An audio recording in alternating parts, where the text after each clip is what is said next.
Today we're going to finish up our game. I'm going to first add in a power-up. So I'm going to insert an object, I'm going to insert a sprite, I'm going to put it right next to the ball. And I'm going to load in another image of the ball. Then I'm going to duplicate frame 0. And on frame 0, I'm going to put in something to mark this as the power-up. And then frame 1 will be the regular power-up image. Name this power-up. We shouldn't have to change any of the other settings, and again, since our animation speed is on and loop is off, as soon as it shows up, it will play and move to frame 1, and so we'll just see the normal ball without the P when the game runs. Then we can go over to our event sheet. I want to destroy any ball power-ups that exist at the beginning of the game, so add an action, choose the power-up, we'll destroy it. Put that with our other destroys. Then my start of layout should be finished. Then we're going to fix it so that as all of the balls start moving, our ball count goes up correctly when the game is running. So I'm going to create a global variable for that, and I'm going to call that moving, and I'm going to start that at 0, hit OK. And I'm going to open up my ball group. And so as soon as I click and start launching the balls, I'm going to set moving to 0. Set value, moving to 0. And then once a ball starts moving, I'm going to add to moving, the value 1. And that needs to be before we set our ball label. And instead of that being ball.count, this one will be moving. So once a ball starts moving, we will see how many of them have started moving. We don't have to change any of the other ones because when the balls hit the ground, we still want the number of balls still remaining in the game. And that should be it for our ball group. Then in our ball hitting ground group, we want to create a power-up if certain conditions happen, but that needs to be when the last ball hits, so that's going to be under our else. So on the left part of our else, right click to add a sub-event, and we want a system compared to values. We want to see how many power-ups we have. So power-up dot count. And we want to see if that is equal to 0, so I can do less than or equal to 0. So this means we'll only add one if we don't have any on the screen right now. We're going to also add another condition.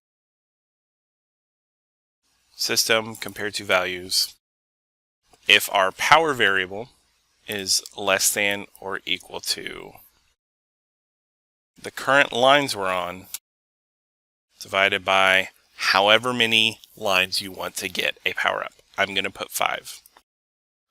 So every 5 lines, I'll be able to add another one. So if my lines is 5, divided by 5 is 1. If my power is equal or less than 1, it'll add another power-up, so that can become 2. And then I won't get another one until this becomes 10. Hit done. And then we're going to create an object. System create. We want to create a power-up. We want this to be on the game layer, which is 2. And I'm going to put this off the screen, and we will let the power-up group handle its position. Hit done. We're going to add an else to this group. So that means if there is a power-up or we're not ready for one, we're going to move the power-up off the screen so that it will have to find a new position, so it doesn't stay in the same spot and potentially get covered up by a brick. So I'm going to add an action. I'm going to go to power-up, and I'm going to set the position. So set position, and I will put this off the screen as well. Minus 100, minus 100. Hit done.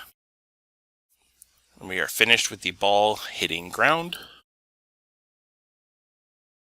The next update we want to do is inside of the brick group. We're going to update the current total ball count and when you get a next ball throughout each level. So right after we change the score and we update our score label, I'm going to go back to ball hitting ground. I'm going to find where we set the ball count, and I'm going to copy that. And then I'm going to paste that in this event. That means the ball count label and the next ball label will both be updated, because both of those depend on what the ball count variable is. We'll go here and we will paste those.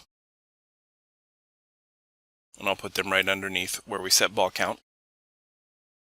So now we'll see those update anytime there's a change when we add to our score. And our brick group is now finished. We don't need to change anything in spawn bricks. The only thing we would want to change in update bricks is add in a check for game over. So I'm going to add a group called game over. And we'll get to that guy in a second. And then I want to activate that, so I'm just going to copy and paste this action since it's essentially the same. I'm going to change this to quotation mark, game over, and I want to activate that. And click done. And that's the only change we'll do in update bricks. We'll handle game over as soon as we do the power up, so let's add a group for our power up. And first we want to set its position. So we will do add a sub event to the group. That is the power up is outside layout, so to outside. Anytime it's outside the layout, so like when we first spawned it at -100, -100, we want to set its position. So power up, set position, and we want that to be somewhere random. So let's do random.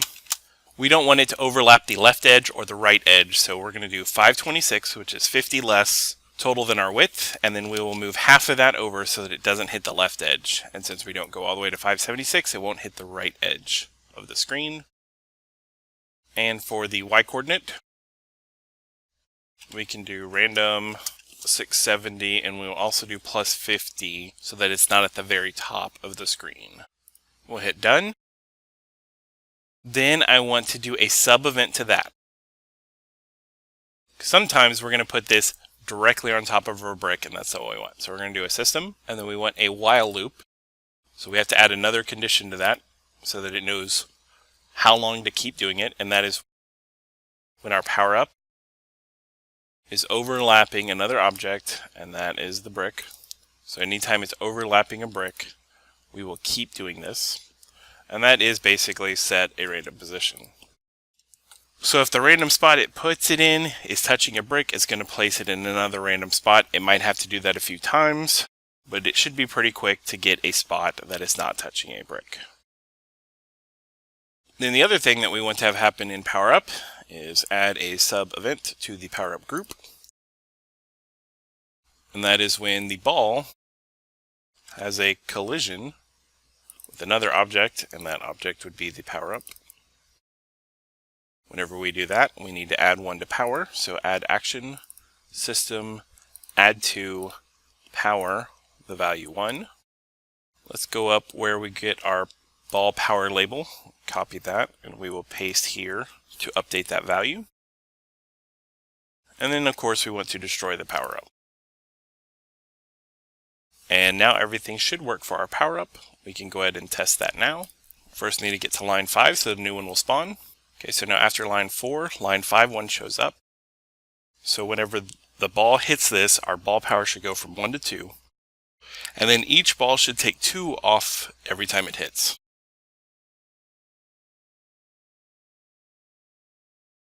So now you'll see that that goes down by 2 every time it hits. And then we'll get another one at line 10.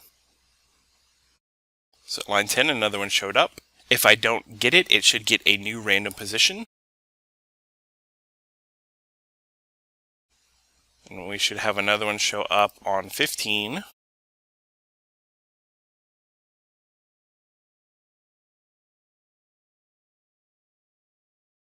And we'll find a random spot somewhere on here that is not touching a brick. Okay, now let's finish our game over group. We're going to add a sub event to the group. We will have a game over when one of 2 things happens. Either the ball spawner is overlapping another object, and that's a brick. Hit done. They're not really going to have a collision because we just move the bricks down and the ball is stationary. So we want to check overlapping instead of collision. And we want the ball spawner to check because there's only one of them instead of the brick checking because there's a bunch of them. And we're not sure which brick it would choose. This way we don't have to do a loop and check for every brick. Then we're going to add another condition if the ground is overlapping a brick. And we want this to be an OR, so right click on the left edge and change this to a make OR block. So if either one of those things happen, either a brick moves down right to where the ball spawner is, or a brick doesn't hit the ball spawner but makes it past the ball spawner to the ground, then we're going to have game over. So we want to go to the game over layout, so we're going to have to make a new layout. So go to layout, add a new one. We'll add an event sheet to this new layout. This new layout we will call game over. I'm going to go ahead and rename my normal layout to game,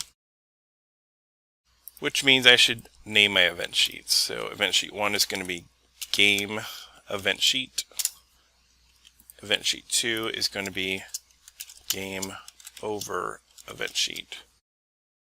So make sure that in your layout, game is the game event sheet, and then your game over layout has the game over event sheet. I'm going to go to game, click the background. I'm going to copy my layout size, and I'm going to go to game over, click the background, and paste over that so that we have the same layout size. I'm going to go to layers, and I'm going to copy my background, then lock my background layer. Then I'm going to paste that here. Make sure that its position is 0, 0.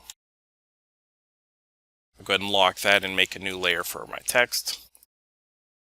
I'm going to go to game, get my score, copy that, go to game over, paste my score somewhere on the screen.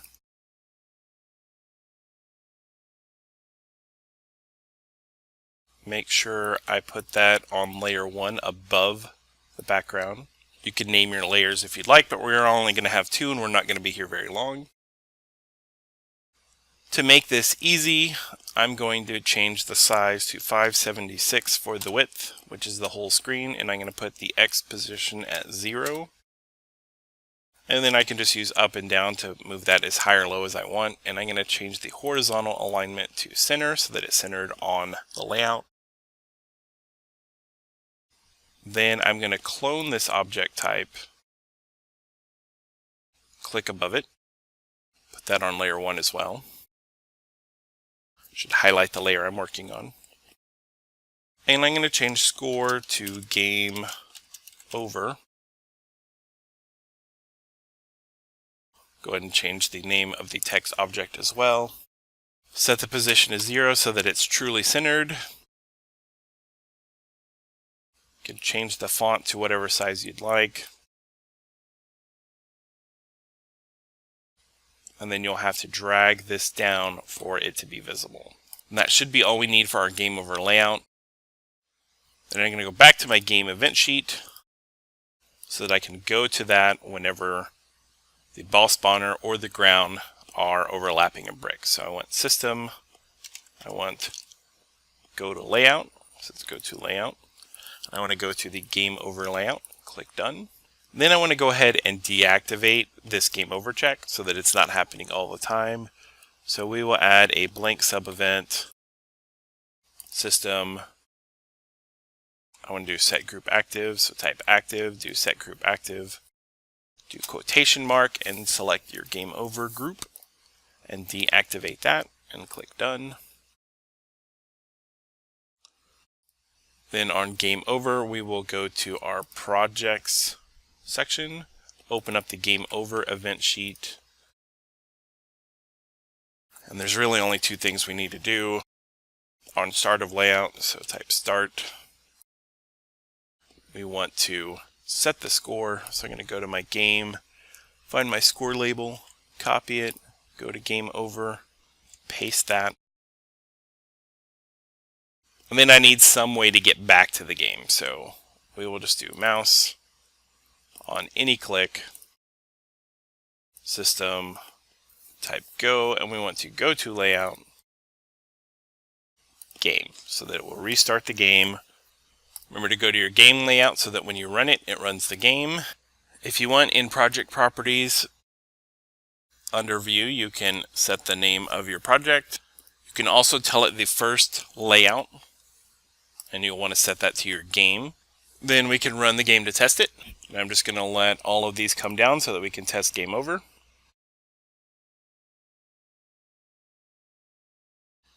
So once that 3 block hit the ground, then we have game over. Click to restart it.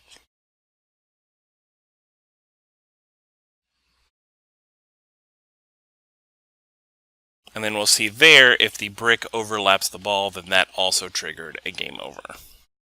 And now our game is complete.